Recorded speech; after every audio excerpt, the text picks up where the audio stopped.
나는 이야기, 광야의 예수님 어떻게 역사하시는가 말씀, 오늘 세 번째입니다. 쓴물이 단물이 되었던 이 사건을 통하여서 우리 예수님을 만나 보시고 예수님 어떻게 역사하시는지 우리 돌아보는 시간을 가지도록 하십시다. 인생사 새옹지마다 이런 말 듣지 않습니까? 띄워주시기를 바랍니다. 새옹지마, 변방새자에 늙은이 옹자에 어조사 갈지자에 말맞자 이렇게 써서 새옹지마다 언제 어떻게 순식간에 변화되어지는 우리의 삶에 대한 이야기입니다. 오늘이 좋은 일이 있어도 또 내일은 또 슬픈 일이 있을 수 있고 또 오늘의 슬픈 일이 내일은 기쁨이 될 수 있다라는 그런 이야기 아닙니까? 이 이야기는 아마 여러 번 들어보신 이야기일 겁니다.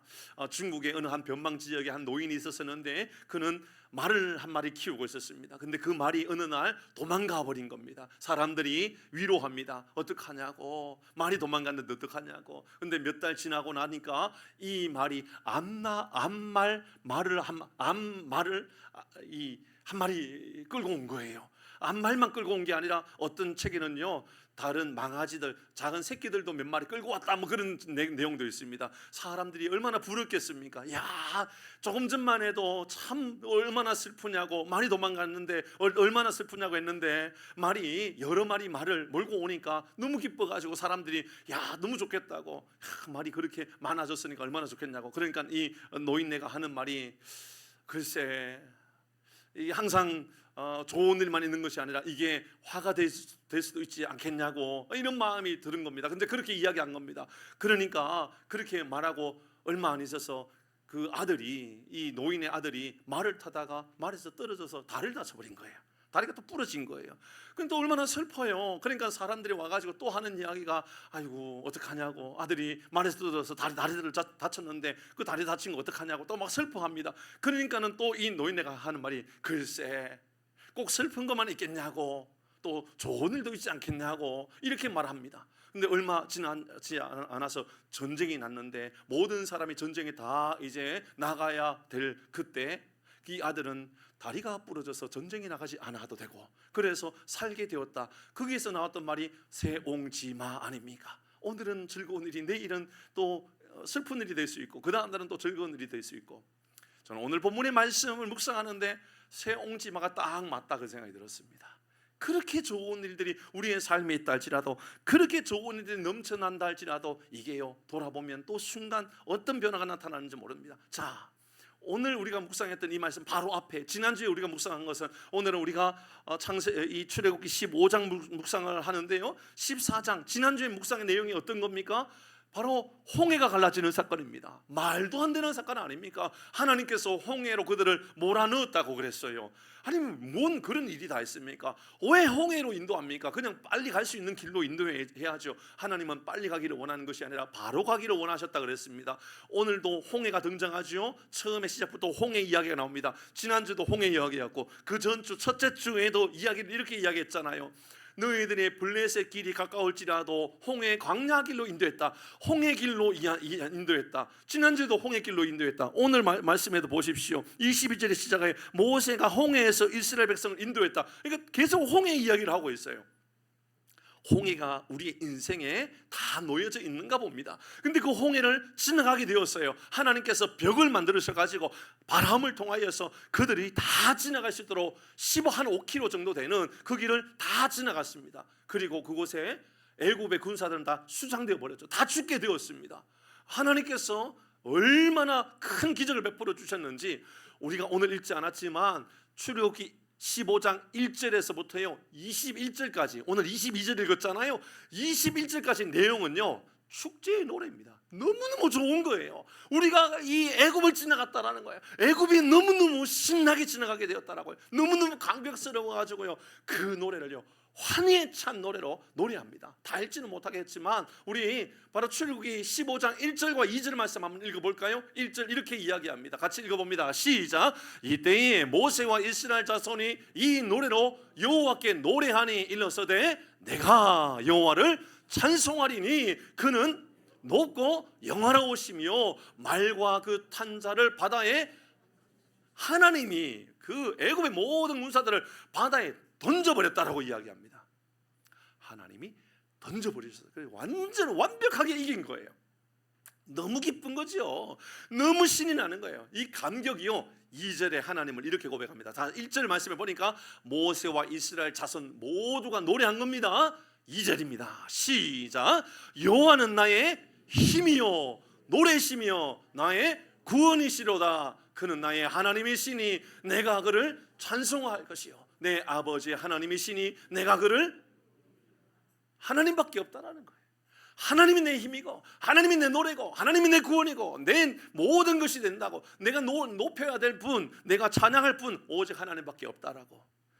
오늘 말씀의 시작에 인생 세옹지 마라 그랬지 않았습니까? 그러니까 우리는 항상 깨어 기도하면서 긴장해야 되는 거예요. 함부로 그렇게 우리가 찬양하고 기도하며 하나님께로 나갈 때도요, 하나님께 항상 겸손한 마음을 가지고, 아, 하나님 우리에게 이런 은혜를 주셨지, 이런 믿음의 고백을 가져야 되는 거죠. 예, 이렇게 기쁜 노래로 이렇게 찬양했죠. 그런데 오늘 본문 이게 21절까지 이어졌단 말이에요. 22절 넘어가면 이렇게 이야기합니다. 오늘 본문에 22절 이렇게 시작했잖아요. 시작. 모세가 홍해에서 이스라엘을 인도하매 그들이 나와서 수르 광야에 들어가서 거기서 사흘 길을 걸었으나, 어제는 그렇게 축제의 노래를 불렀는데 사흘 길을 건너가는데 물을 얻지 못했다고. 얼마나 물을 마셔야 되겠다, 얼마나 물을 간절히 찾고 있겠어요. 그들이 준비한 물들이 이제 동이 나기 시작했습니다. 아마 노인네들은 마실 물 없음으로 말미암아 더 이상 우리가 갈 수 있냐 없느냐, 어린아이들 또 목마른 사람들 다 힘들어하고 있을 때일 겁니다. 얼마나 힘들었는지 그들은 이렇게 말합니다. 23절입니다. 시작. 마라에 이르렀더니 그곳 물이 써서 마시지 못하겠으므로 그 이름을 찬양의 소리, 탄식의 소리로 바뀌어지는 순간입니다. 순식간에 3일 만에, 3일 전에 축제의 노래가 3일 지나고 나서 슬픔의 노래로 바뀌었습니다. 그런 경우들이 우리 가운데도 있지 않겠습니까? 여러분, 우리는 항상 건강할 것이라고 생각하고요, 항상 좋을 것이라고 생각하지만 꼭 그렇지만은 않습니다. 지금 읽어드릴 말씀이, 지금 우리가 함께 읽은 말씀이 어떤 분들에게는 하나님 제 삶을 참 고단하게 하네요, 하나님 이 말씀이 참 내 삶을 눈물나게 합니다 라고 느껴지는 분이 있을지도 모릅니다. 전도서 말씀 읽습니다. 7장 14절입니다.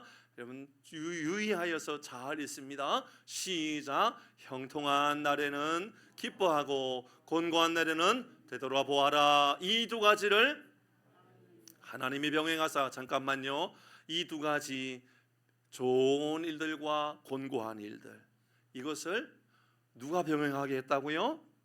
하나님이 우리에게 주셨다라는 거죠. 내가 지금 아픈 것도 하나님이 나에게 허락하신 것이다라고 하는 것을 생각해 본다 그러면 참 마음이 무거워지지 않습니까? 얼마나 고통스럽습니까? 하나님, 우리 사업장에 제가 뭘 잘못한 게 있고 내가 뭘 힘들게 한 게 있습니까? 우리 사업장을 통해 하나님의 영광을 위하여 이렇게 열심히 달려갔는데 우리 사업장이 왜 이렇게 어려워야 돼요? 아니, 하나님 사업장이 어렵지 않는데도 왜 우리는 이렇게 어려워야 되는 거지요? 장사가 잘 되는데도요, 사업이 잘 되는데도 왜 우리는 이런 어려운 시대를 지내야 되지요? 라는 마음이 들 때도 있다라는 겁니다. 그러니 사랑하는 교회 여러분, 잘 되는 것만 하나님의 은혜라고 여기지 마시고 곤고한 것도 하나님께서 내게 주신 이유가 있다라는 것을 깨달을 수 있기를 바랍니다. 그게 복입니다. 잘 안 되고 어려운 것도 하나님께서 내게 주시는 어떤 이유들이 담겨 있는 거야. 이 시간을 통하여 하나님께서 곤고한 그때 하나님을 돌아보고, 곤고한 그때 하나님께서 내게 베풀어 주신 은혜를 돌아보면서 더 일어서고 더 단단해지고 더 건강해지기를 원하시는 하나님의 마음이 있는 것 아닌가, 그런 생각을 많이 들어요. 저는 이 말씀을 묵상할 때마다 우리 아버지 항상 생각난단 말이에요. 우리 아버지 믿음으로 돌아와서 온전히 믿음의 삶을 살고 오로지 교회밖에 모르는, 예전에는 술만 드시면 교회 와서 행패를 부리고 목사님 멱살 잡았던 우리 아버지가 예수 믿고 그렇게 변화되었던 우리 아버지, 그런데 송구영신 예배 앞두고 교통사고 나가지고 병원에 입원했는데 바로 돌아가신 것도 아니고 6년 6개월 동안 입원해 있었던 거예요. 하나님, 이게 뭔 일입니까? 이게 왜 이런 고통이 있어야 됩니까? 우리 어머니는 처음에 너무너무 힘들었기 때문에, 왜냐하면 우리 아버지 늘 그렇게 술 드시고 일주일에 한 4일 정도 술 드시고 늘 그렇게 했던 우리 아버지, 늘 생각할 때마다 우리 아버지 못 살겠다고, 같이 못 살겠다고, 죽어야 되겠다 그랬던 우리 어머니가, 변화되었던 우리 어머니, 우리 아버지 때문에 우리 아버지밖에 없는, 그래서 저는 그런 사람 처음 봤어요. 우리 어머니가 6년 6개월 동안 병원에 간이 침대에서 한 번도 안 자고 집에 가서 잔 일이 없었어요. 어떤 일이 있다 할지라도 언제나 병원의 침대 옆에, 아버지 침대 옆에 그 간이 침대에서 주무시는, 그때 우리 마음은 그런 거예요. 하나님 왜요? 우리 아버지 이렇게 변화됐으면 얼마나 영광스럽습니까? 얼마나 좋은 일입니까?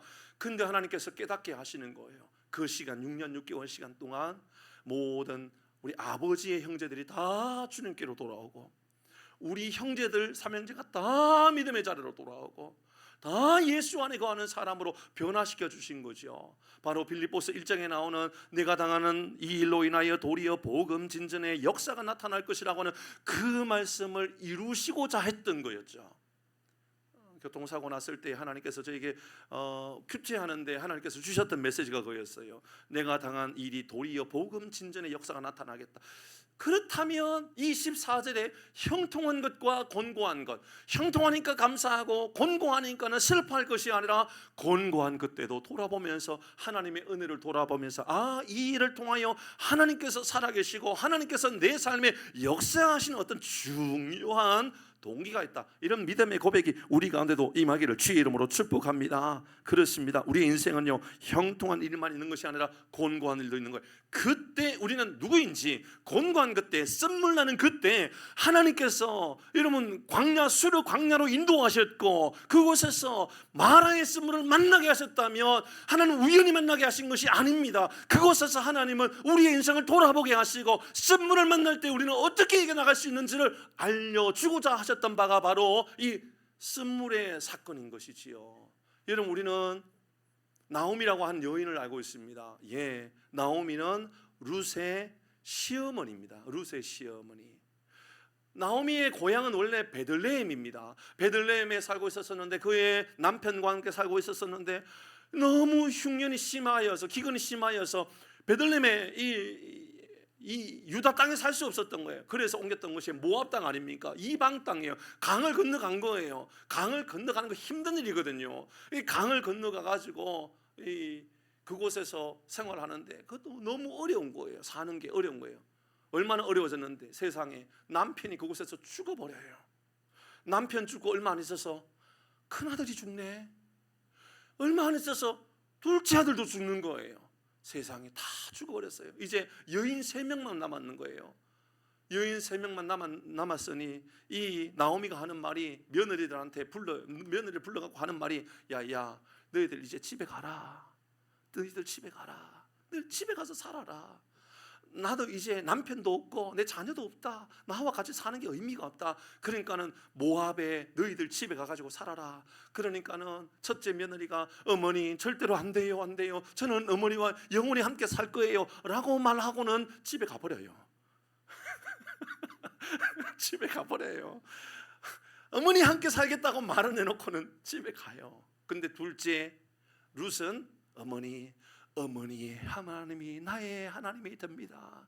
어머니의 하나님을 나의 하나님으로 삼고 제가 영원히 함께 하겠습니다. 그러게 룻이 그곳에 있지 않고, 이 모압 땅에 있지 않고 어머니와 함께 베들레헴으로 옮겨갑니다. 둘이서 함께 여러분 고향으로 돌아가는 이 나오미나 이 며느리 룻은 얼마나 슬프겠어요.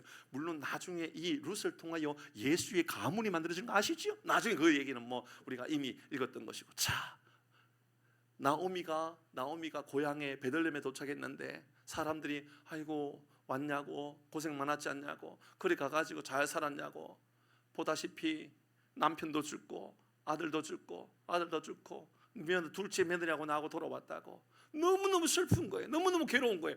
그러니까 나오미가 사람들이 그래도 뭐 잘 왔다고, 고생 많았다고 그렇게 말하는데, 나오미는 내가 잘 온 게 아니라고 너무 고통스러워가지고 1장 20절인가요? 이렇게 말합니다. 룻기 1장 20절에 같이 읽어봅니다. 나오미 말입니다. 시작. 나오미가 그들에게 이르되 나를 나오미라고 부르지 말고 나를 마라라 부르라고. 뭐라고 부르라고요? 오늘 본문에 나오는 마라. 나는 쓴물이라고. 내 인생은 나는 쓴물, 고통스러운 인생이라고. 나를 그렇게 부르라고. 내 인생의 입에서 나오는 건 쓴물이라고. 내 감정은 쓰듯 쓴 쓴물로 막 가득 채워 있다고. 그러니 오늘 본문에 등장하는 술 광야에서 만나는 마라는 꼭 물리적인 우물의 그 마라만을 의미하는 것이 아니라 우리의 인생도 마라가 될 수 있다는 것을 알려주고 있는 것이죠. 우리 사회도 마라가 될 수 있는 겁니다. 그렇죠? 우리 가정도, 우리 직장도, 우리의 사업장도, 우리 관계도 쓴물이 될 수 있는 거예요. 태양이하고 나하고 사이가 막 깨어져가지고 안 좋아지면 태양이를 만날 때마다 막 짜증이 날 거예요. 쓴물이 되는 거예요. 쓴물이. 그럴 일이 전혀 없으니까 이렇게 이야기하는 거죠. 여러분, 우리의 인생도 쓴물이 될 수 있는 거예요. 그때 여러분은 무엇 하는 사람입니까? 예수님께서 오늘 말씀에 보니까 그때 하나님께서 광야에 한 나무를 보여주십니다. 그 나무를 보라는 거죠. 보여주니까 모세가 그 나무를 취하여서 그 쓴물 나는 우물에다 더 던집니다. 그렇죠? 던지니까 어떤 역사가 나타나죠? 단물로밖에 변화됩니다. 쓴물이 단물로 변화되어졌어요. 그리고 얼마 지나지 않아서 그 물이 그들이 건너간 그곳이 바로 이 엘림이라고 하는 이 오아시스를 만나게 된다. 이제 그런 내용이 오늘 본문입니다. 이 말씀을 통해 우리에게 주는 교훈들 몇 가지 찾아보십시다. 자, 쓴물을 만났습니다. 사람들의 반응과 모세의 반응을 같이 살펴보십시다. 22절, 23절입니다. 같이 읽습니다. 22절, 23절 같이 합니다. 24절, 25절이네요. 예, 24절, 25절 같이 합니다. 시작. 백성이 모세에게 원망하여 이르되 우리가 무엇을 마실까 하매. 자, 됐습니다. 백성이 뭐 했다고요? 원망했습니다. 원망하여 이르되 우리가 무엇을 마실까? 25절입니다. 모세는 어떻게 합니까? 시작. 모세가 여호와께 부르짖었습니다. 기도했습니다. 백성은 원망하고 모세는 기도하고. 예, 우리에게 이거 가르쳐 주는 거예요. 쓴물 만났을 때에 이런 세옹지마의 인생을 살아가는 우리의 인생에 그때 우리는 뭐 하는 사람인가요? 그곳에서 우리는 기도하는 사람입니까? 원망하고 남탓하고 불평하는 사람인가를 우리에게 알려주고 있는 것이지요. 이 3일 목이 말랐어요. 그러면 불평할 수 있는 것 같아요. 충분히 이거 상식적인 겁니다. 상식적으로 생각해 본다면 사람들은 다 원망하게 되어 있어요. 3일 굶었는데요. 3일 목이 마른데요. 그러면 얼마나 힘들겠어요. 어떻게든지 해결해야 될 텐데 하나님께서 이렇게 구원해 주셨으면 물을 좀 주셔야지. 물을 왜 주시지 않는 거야? 그러면서 원망하게 되죠. 예, 모세를 원망한 것은 하나님을 원망한 것과 똑같은 것이지요. 하나님을 원망한 겁니다. 그런데 25절의 말씀 저 뒷부분에 보면 여호와께서 그들을 위하여 법도와 율례를 정하시고 그들을 시험했다라고 이야기하고 있는 것을 보면 하나님께서 그들에게 기적의의 시험거리를 주신 거예요. 25절의 마지막 부분에 분명히 하나님께서 법대와 율례를 정하시고 그들을 시험했다라고 하는 것은 이 쓴물 사건은 여러분 우연히 온 것이 아니라 하나님께서 그곳에 임하게 하신 것이고 그 쓴물로 인하여서 너는 어떻게 살아가는지를 하나님께서 보기를 원하셨다 그 말입니다. 사랑하는 교회 여러분, 이 나라나 민족이나 가정이나 우리 교회나 여러분 우리 삶을 보면서 어떤 문제들 앞에 하나님께서 내 삶을 통하여 뭘 원하는 것일까 돌아보는 게 얼마나 중요한지 모른다 그 말입니다. 모세는 부르짖었습니다. 사람들은 원망했습니다. 상식적으로 생각해 보죠. 모세는 리더 아닙니까? 지도자입니다. 그러면 지도자로서 여러분 이렇게 하는 게 좀 타당한 것 같아요. 상식적인 이야기를 하는 거예요. 리더십들을 부르는 거죠. 리더십들을 불러요. 어떻게 하면 좋겠냐? 어떻게 하면 좋겠냐? 3일 굶었다. 자, 봐라. 어떤 사람들은 지금 목이 말라 죽어가고 있다. 어떻게 하면 좋겠냐? 이러면 이 상식적인 이야기입니다. 아니, 우리 이곳에서 조금 더 나아가 볼까? 아니면 여기서 머물까? 아니면 이 근처에 우물을 한번 파보는 건 어떨까? 여러 가지 생각들이 있을 겁니다. 그런데 중요한 것은 지금 모세는 생각을 말하는 것이 아닙니다. 하나님을 찾는 겁니다. 이 사람은 지금 생각을 모으는 것이 아니라, 사람의 뜻을 모으는 것이 아니라 하나님이 원하시는 것이 무엇일까? 하나님께서 이 사건 앞에 하나님께서 우리의 삶에 어떤 길로 인도하기를 원하실까? 여기 주목하고 있었던 것이죠. 자, 우리 그대로 우리의 삶을 적용해 보십시다. 여러분, 우리가 섬기고 있는 교회가 때로는 불평거리가 있을 수 있거든요. 원망거리가 있을 수 있습니다. 그때 기도하는 사람이 있고 여기저기의 사람들에게 불평거리를 이야기하는 사람이 있습니다. 내가 살고 있는 도시도 마찬가지지요. 우리가 살고 있는 이 하남 지역이나 서울이나 혹은 또 경기도의 어떤 지역에 살 텐데, 어떤 이들은 이 도시의 시장은 왜 저 모양이야? 국회의원은 왜 저 모양이냐? 라고 말하면서 불평하고 있는 사람들도 있을 것입니다. 왜 이 모양이냐고, 왜 정치하는 사람들 이딴 식으로 정치하는지 모르겠다라고 그렇게 말하는 사람들 있을 수 있습니다. 우리가 알고 있는 이 나라의 정치는 원망과 불평과 견제와 혐오와 다툼으로 가득한 그런 시대에 우리가 놓여져 있습니다. 어쩌면 한 번도 이 원망과 불평과 견제와 혐오와 다툼으로 가득 찼던 정치의 모습이 없었던 일이 별로 없었던 것 아닌가라는 생각이 들 정도입니다. 아마도 이 명절을 맞이하여 여러분도 가족들을 만나게 되겠죠. 형제들을 만나게 되겠죠. 이견이 있을 수 있겠습니다만은 어떤 이들은 또 정치적인 이야기를 할 때마다 큰 불편한 마음이 들 수도 있을 겁니다. 우리는 정치를 이야기할 때마다 그렇게 불편해요. 희한하죠. 우리가 살고 있는 이 나라의 정치를 이야기할 때마다 불편해요. 우리 사회가 그런 거지요. 원망하게 되고 왜 저 모양인지 모르겠다고. 아니 저들이 세울 때는, 선거할 때는 저들이 90도 인사하고, 세워지면 우리한테 90도 인사하게 만들고, 그건 뭐지? 이런 생각이 들 때 얼마나 많이 있어요. 이런 그런 게 바로 우리 사회라고 여겨보. 아니 사회이지요. 예, 저는 잘 모르겠습니다. 아니 잘 모르는 게 차라리 낫겠어요. 한 목사로서 이런 거 잘 모르는 게 더 훨씬 나을지도 모르겠습니다. 그런데요, 오늘 성경 우리에게 우리는 상식적인 사람이냐 아니면 기도하는 사람이냐를 묻고 있는 것 아닐까요? 상식을 뛰어넘어 기도하는 사람인지를 우리에게 묻고 있는 것이죠. 사랑하는 교회 여러분, 하나님 우리에게 묻고 있습니다. 썸물나는 사회, 썸물나는 교회, 썸물나는 학교, 썸물나는 문화를 바라보며, 썸물나는 여러분 이 사회를 바라보며 원망하고 불평하는 사람이냐 아니면 부르짖으며 기도하는 사람이냐, 이게 오늘 우리에게 먼저 묻는 질문인 겁니다. 우리는 기도하는 사람입니까? 평가하는 사람입니까? 우리는 기도하는 사람입니까? 판단하는 사람입니까? 우리는 기도하는 사람입니까? 수근거리는 사람입니까? 사랑하는 성도 여러분, 우리 사회가 희망이 있다면, 교회가 기도하고 있다면 희망이 있는 겁니다.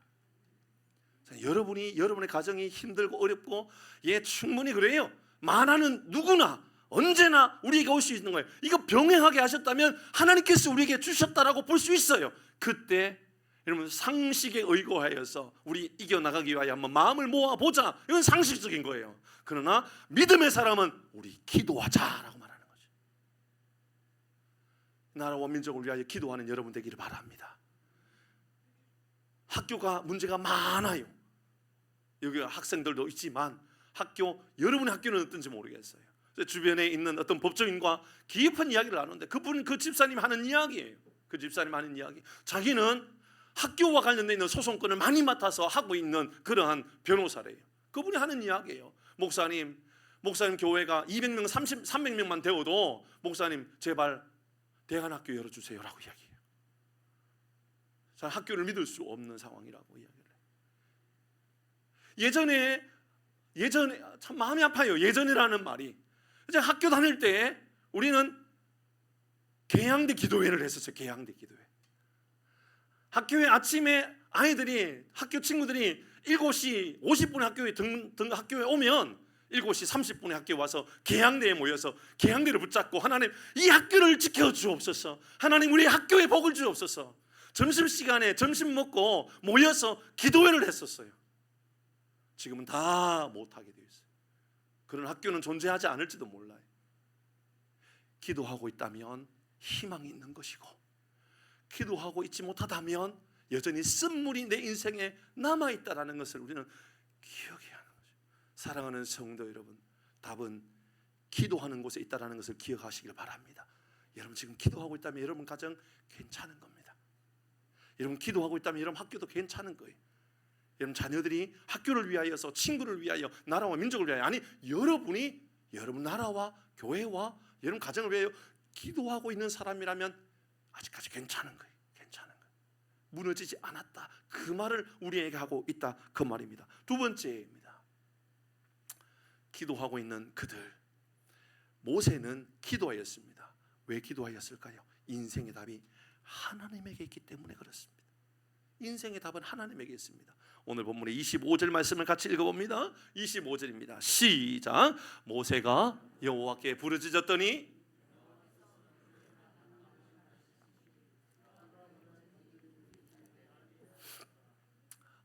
어떤 이들은 이 나무에 대하여 이렇게 이야기하는 이들도 있습니다. 이 나무처럼 연약한 우리의 존재, 그러나 우리의 존재도 주님께 부름받아 순종하면 위대하게 쓰임받을 수 있다. 예, 그럴 수 있습니다. 그렇게 해석하는 게 전혀 문제가 될 건 없습니다. 그러나 여러분 잘 한번 돌아보십시다. 모세가 광야에서 한 나무 가지를 보게 됩니다. 하나님께서 보게 하신 겁니다. 분명히 여호와께서 그에게 한 나무를 가리키셨다 그랬습니다. 보여주신 거죠, 그렇죠? 그렇다면 하나님께서 보여주신 나무는 무엇일까요? 어떤 이들은 나무에 대한 관심을 많이 가지면서 이 나무가 어떤 나무일까에 관심이 있을 수 있을 겁니다. 이 나무는 몇 미터짜리의 관심을 가지고 이 나무의 효능은 어디에 있을까 관심을 많이 가질 수 있을 것입니다. 그러나 중요한 것은 이 나무가 무엇이냐가 아니라 하나님이 지시한 나무가 중요하다라는 것이지요. 하나님께서 우리에게 보여주신 나무라면 이 나무는 여러분 갈보리 언덕 위에 세워진 십자가의 모습이 아니냐라는 것이죠. 그것을 바라보라고 하시는 것은 우리 주님께서 우리에게 말씀하고 있는 겁니다. 그거 바라보라는 겁니다. 우리 주님께서 그거 가르치셨다라는 것은 우리가 바라보아야 하는 것은 앙상한 나무처럼 보여지고 아무 쓸모없는, 여러분 한번 생각해 보십시다. 이 광야의 나무가 여러분 아주 금옥일까요? 광야의 나무가 아주 좋은 나무일까요? 아닐 겁니다. 거의 저주받은 나무처럼 쓸모없는 나무처럼 보여질 겁니다. 아무도 인정하지 못하는, 어쩌면 그냥 이 불 피우면 바짝 말라서 금방 타버릴 것 같은 그런 나무, 저주받은 나무 같은 게 광야의 나무일 겁니다. 십자가 그런 거 아닙니까? 십자가는 저주를 상징하는 겁니다. 십자가는 축복을 상징하는 게 아니에요. 십자가는 사랑을 상징하는 게 아니에요. 십자가의 원래 의미는요, 사형을 의미하는 거예요. 저주를 의미하는 거예요. 그러니까 구약 성경에 나무에 달린 자마다 저주받은 것이라고 말하지 않았습니까? 그렇습니다. 예수님의 십자가는 저주받은 같은 나무 같은 거예요. 근데 그 나무를 썸물나는 그 우물에다 던져보라는 거예요. 예수님이 우리의 인생에 던져지면, 십자가가 우리의 인생에 던져지면 우리의 인생은 썸물이 단물로 바뀌게 된 줄 믿으시길 바랍니다. 우리의 인생의 답은 예수님에게 있다는 것을 알려주고자 이런 모세가 기도하는 사람인지를 보고 있었던 그 이야기인 것이지요. 즉각적으로 반응한 겁니다. 그러니까 바로 그는 던졌던 것이지요. 광야에 여러분 사람들이 불뱀에 물렸습니다. 하나님께서 말씀하십니다. 높이 들려진 노뱀을 바라보기만 하면 낫는다라고 말씀하셨어요. 예, 노뱀을 바라본다라는 것은 십자가를 말하는 것 아닙니까? 십자가를 바라보면 낫는다라는 말 아닙니까? 여러분 출애굽을 할 때에 이런 마지막 10가지 재앙 중에 마지막 장자 재앙 때 어떤 일이 일어났습니까? 문지방에다가 문설주에다가 어린 양의 피를 발라 놓아라. 그러면 내가 심판을 넘어가리라. 패스오버 하겠다라고, 넘어가겠다고 말씀하지 않습니까? 그러면 문설주에다 발라놓았던 그 어린 양의 피는 예수님의 피 아닙니까? 십자가의 피 아닙니까? 예, 우리의 우물에, 우리의 인생에, 우리의 삶에 던져야 할 나무는 앙상한 것처럼 보이고 쓸모없는 것처럼 보이고 저주받은 것처럼 보이지만 십자가를 던지는 겁니다. 십자가가 던져지면 우리의 가정은 살아나게 되는 겁니다. 십자가가 던져지면 우리 사회는 살아나게 된다. 믿음으로 우리가 고백해야 한다는 것이죠. 그러니까 바울은 십자가 외에 자랑할 것이 없다 그랬습니다. 어떻게 십자가를 자랑합니까? 근데 십자가밖에 자랑할 게 없는 게 바로 바울의 고백 아닙니까? 갈라디아서 6장 14절입니다. 시작. 그러나 내게는 우리 주 예수 그리스도의 십자가 외에 결코, 우리는 자랑할 게 너무 많은 시대에 살고 있습니다.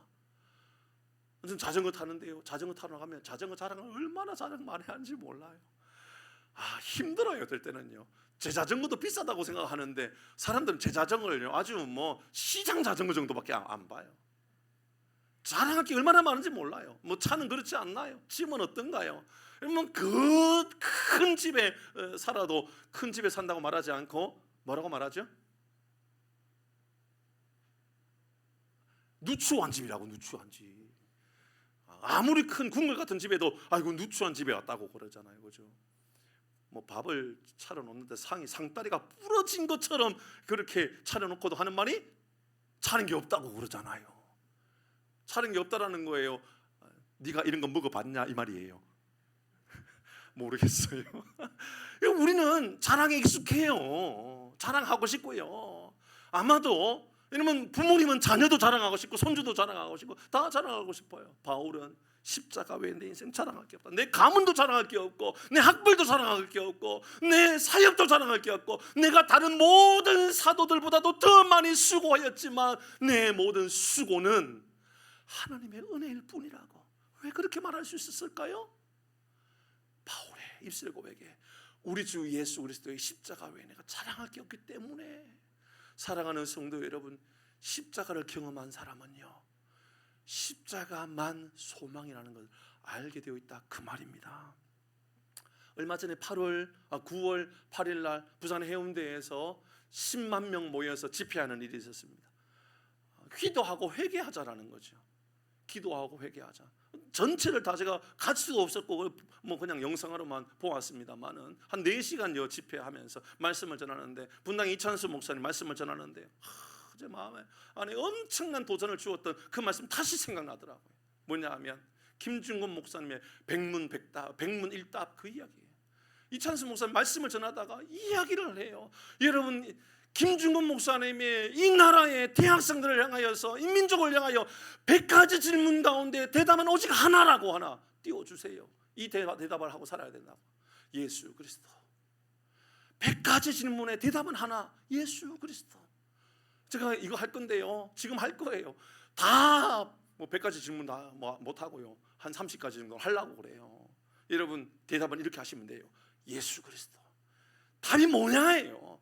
우리의 인생에 던져야 될 그 십자가밖에 없다라고 하는 그분 예수 그리스도. 여러분 제가 질문하면 예수 그리스도 하셔야 돼요. 일부 예배 때 하다가 소리가 적어져가지고 처음부터 다시 제가 그랬어요. 제가 29번째까지 하다가 소리가 적어지면 다시 첫 번째부터 할 수도 있어요. 그런 일은 없겠죠.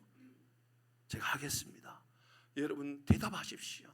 여러분 입술을 열어 대답하시면 이게 믿음의 고백이 되고 여러분의 삶의 고백이 되고 우리 사회의 고백이 되는 줄 믿습니다. 제가 질문합니다. 여러분 대답하십시오. 김중곤 목사님의 백문일답입니다. 앞에 띄우지 않아요. 제가 그냥 읽어드립니다. 우리 생의 주인공은 누구십니까? 우리 삶의 이유는 무엇입니까? 우리가 여기 왜 있습니까? 여러분의 인생 목표는 무엇입니까? 영원한 생명을 어떻게 얻을 수 있습니까? 어떻게 미움을 사랑으로 바꿀 수 있습니까? 어떻게 절망에서 소망을 이길 수 있습니까? 병든 사람에게 전해줄 수 있는 메시지는 무엇입니까? 죽어가는 사람에게 전해줄 수 있는 메시지는 무엇입니까? 나쁜 사람을 좋은 사람으로 변화시킬 수 있는 최대 비결은 어디에 있습니까? 행복한 가정의 비결은 어디에 있습니까? 좋은 아버지, 좋은 어머니는 어떻게 될 수 있습니까? 좋은 자녀가 되는 비결은 어디 있습니까? 좋은 정치는 어떻게 될 수 있습니까? 바른 교육은 어떻게 이룰 수 있습니까? 영적 부흥의 기폭점은 어디에 있습니까? 사회 범죄가 감소하고 없어지는 비결은 어디에 있습니까? 농민들이 들어야 될 메시지는 무엇입니까? 부자들이 들어야 될 메시지는 무엇입니까? 가난한 사람이 들어야 될 메시지는 무엇입니까? 태어난 어린아이들이 제일 먼저 배워야 할 이는 누구이십니까? 정치자들이 알아야 될 게 누구이십니까? 고등학생들이 들어야 될 이는 누구이십니까? 감옥의 죄수들이 배워야 될 사람은 누구이십니까? 북한의 사람들이 배워야 할 사람이 누구입니까? 역사의 주권자는 누구이십니까? 어디에 생명이 있습니까? 어디에 길이 있습니까? 어디에 진리가 있습니까? 진짜입니까? 여러분 기억하셔야 돼요. 여러분 그렇게 던져보셔요. 내 삶에 예수가 답이라고, 내 삶의 답은 예수라고 하면 던져보십시오. 오늘 성경은 우리에게 여러분 그 마라의 쓴물은 나오미에게도 있었다고요. 피하여서 피했던 그곳에서 경험했던 것은 마라의 마라. 우리에게도 마라는 경험한다고요. 수없이 마라를 경험하는 우리의 인생을 향하여서 오늘 성경은 나무를 던지라고, 십자가를 우리의 삶에 한번 던져보라고 이야기합니다. 우리 사회가 잃어버린 것은 신뢰가 아니요, 우리 사회가 잃어버린 것은 올바른 문화가 아니요, 우리의 사회가 잃어버린 것은 도덕성이 아니요, 우리의 사회가 잃어버린 것은 평등이 아니요, 우리의 사회가 잃어버린 것은 윤리가 아니요, 우리의 사회가 잃어버린 것은 예수의 이름이요. 예수의 이름. 썸물라는 이름, 즉각적으로 예수의 이름을 던져 회복하게 되는 역사가 우리 가운데 임하기를 주의 이름으로 축복합니다. 우리는 단물이 굉장히 멀리 있다고 생각을 해요. 그런데요, 26절 27절 말씀을 읽어볼까요? 이제 말씀을 좀 마무리할 건데요, 26, 27절 말씀입니다. 같이 합니다. 시작. 이르시되 너희가 너희 하나님 나 여호와의 말을 들어 순종하고 내가 보기에 의를 행하며 내 계명의 귀를 기울이며 내 모든 규례를 지키며 내가 애굽 사람에 내린 모든 질병 중 하나도 너에게 내리지 아니하리니 나는 너희를 치료하는 여호와입니다. 아멘. 여러분, 여기 보니까 애굽 사람에게 내렸던 질병이 하나라고 말하는 거 보니까 10가지 재앙에 대한 이야기예요. 하나님을 멀리하고 살아가는 그들이 인생의 답은 예수 이름을 찾는 거라고, 예수 이름을 찾는 것, 예수의 말씀 가운데 거하고 말씀에 순종하고 살아가는 것, 그게 바로 우리의 인생을 치료하는 거라고. 물을 마시는 것은 단순히 단물을 마시는 것이 아니라 우리의 인생을 치료하는 사건이라고 말하고 있는 거죠. 사랑하는 교회 여러분, 우리의 인생이 단물을 하기를 원하십니까? 이것은 그냥 달달한 인생이 된다는 얘기가 아니요, 하나님은 우리 인생이 회복되기를 원하신단 말입니다. 우리 가정이나 우리 사회가 영적으로 회복되어지고 기도가 회복되어지고 은혜가 회복되어지기를 주의 이름으로 축복합니다. 여러분, 어떤 글을 읽어보니까 그들이 지금 마라에서 저 엘림까지 거리가 한 11km 정도 된다 그래요. 눈엔 잘 안 보일 수 있겠죠. 그런데 조금만 더 내딛으면 11km 정도라면 사실은 우리가 가는 그 길에 반나절도 되지 않는, 그러니까 11km면 20리 조금 더 넘는 거 아니에요, 그죠? 25리도 안 돼요. 한 20리 조금 더 가면 20리 좀 넘네, 25리 넘네요, 그죠? 25리 정도 가면 25리 정도 가면 만나게 되는 곳, 그게 바로 엘림이에요. 엘림이 멀리 있는 게 아니고요, 말씀을 순종하고 한 걸음 더 내딛으면, 마라의 썸물에서 말입니다, 한 걸음만 더 내딛으면, 말씀을 순종하고 한 걸음만 더 내딛으면 만나는 곳이 엘림이라는 말씀을 하고 있는 거예요. 우리는 그 한 걸음 더 내딛는 게 얼마나 힘들어요. 27절 말씀입니다. 시작. 그들이 엘림에 이르니 거기에 물샘 12과 종루나무 70그루가 있는지라 거기서 그들이 그 물 곁에 장막을 치는. 사랑하는 성도 여러분, 우물 나는 그곳에서 장막을 치고 주님의 이름을 높여드리고 회복하는 그날까지, 하나님의 나라를 경험하는 그날까지, 천국에 이르는 그날까지, 주님의 통치하시며만 하는 그날까지 여러분의 믿음의 발걸음을 포기하지 않기를 주의 이름으로 축복합니다. 우리 찬양하도록 하십시다.